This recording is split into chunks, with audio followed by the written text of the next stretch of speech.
Psychological perspective on mood disorder. Psychological factors क्या क्या होते हैं? तो वाइल जेनेटिक फैक्टर्स तो इंपॉर्टेंट रोल प्ले करते हैं मूड डिसऑर्डर के डेवलपमेंट में, लेकिन साइकोलॉजिकल फैक्टर्स भी उतने इक्वली इंपॉर्टेंट होते हैं अंडरस्टैंड करने को कि डिप्रेशन कैसे होता है।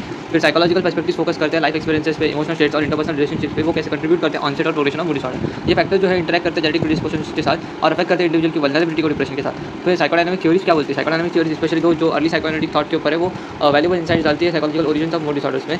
तो ये थ्योरी इवॉल्व है initial emphasis on external losses and rejection to more complex view involving inner psychic process. Loss and rejection में क्या होता था? अर्ली साइकोडायनामिक थ्योरी जो है वो प्रपोज की थी मूड डिसऑर्डर जो पर्टिकुलर डिप्रेशन को कॉज होता है क्योंकि इमोशनल लॉजिस और फीलिंग्स ऑफ रिजेक्शन लोगों को झेलना पड़ता है। बट अर्ली थ्योरीज ने ये सजेस्ट किया बाद में कि अनरिजॉल्व ग्रिफ जो होता है और कोप न कर पाना रिजेक्शन से, ये सारी चीज़ें जो है इसकी वजह से डिप्रेसिव सिम्टम्स दिखाई देते हैं, जैसे सैडनेस ने और होपलेसनेस और सेंस ऑफ एम्प्टीनेस। फिर अटैचमेंट थ्योरी बाय जॉन बॉल्बी क्या बोलता है? ब्रिटिश साइकोलॉजिस्ट जॉन बॉल्बी ने बोला कि ये जो मूड डिसऑर्डर से रिजल्ट होते हैं इनसे क्या attachment during childhood. Bowlby attachment theory बोलता है कि इंडिविजुअल इनके पेरेंट्स ने उनको अच्छे से स्टेबल सिक्योर रिलेशनशिप नहीं दे पाए, उनको हाई रिस्क होता है डेवलपिंग डिप्रेशन का एज एडल्ट्स, क्योंकि वो बोलता है कि चिल्ड्रन जो है इनकन्सिस्टेंट और इनएडिक्वेट पेरेंटिंग अगर एक्सपीरियंस करते हैं तो फिर वो बाहर दुनिया से लव ढूंढते हैं ना। फिर एडल्ट जब बनते हैं तो उनको फिर ओवरली रिलायंस हो जाते हैं वो पार्टनर्स के ऊपर अपने इमोशनल सपोर्ट के लिए, और जब ऐसी रिलेशनशिप एंड हो जाती है तो फिर वो अनस्टेबल हो जाते हैं और फिर एक्सपीरियंस करते हैं intense feeling of inadequacy, loss और डिप्रेशन।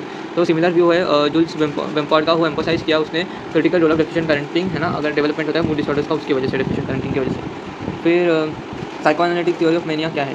तो according to psychoanalytic theory mania जो है वो सीन किया जाता है डिफेंसिव रिस्पॉन्स, जिससे फीलिंग्स ऑफ इनएडिक्वेसी और लॉस जो है वो दिख के ना है। इन दिस इंडिविजुअल जो है एक्सपीरियंस करते डीप इमोशनल पेन और सेंस ऑफ हेल्पलेसनेस, तो वो अडेप्ट करते हैं हाइपर जेनेटिक बिहेवियर जिसमें वो डिफेंस मैकेनिज्म की तरह होता है। वो जो डिफेंस है उसको ही मैनिया बोलते हैं, वो प्रोटेक्ट करता है उनकी फीलिंग्स को, जो सैडनेस वाली फीलिंग है, डिप्रेशन वाली वो।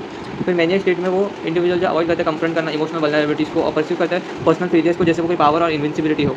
तो ये सारे नोट जो माइनर फॉर्मेट में मिल जाएंगे, और मैं इधर इसलिए शॉर्ट्स में सारी क्लिक नहीं हो पा रहा है, मैंने उधर स्टैंड फोर्स वाली वीडियो नीचे डिस्क्रिप्शन में दिया हुआ है। ठीक है, और आप वीडियो अच्छी लगी तो लाइक कीजिएगा, कमेंट कीजिएगा, शेयर कीजिएगा, सब्सक्राइब कीजिएगा। Thank you.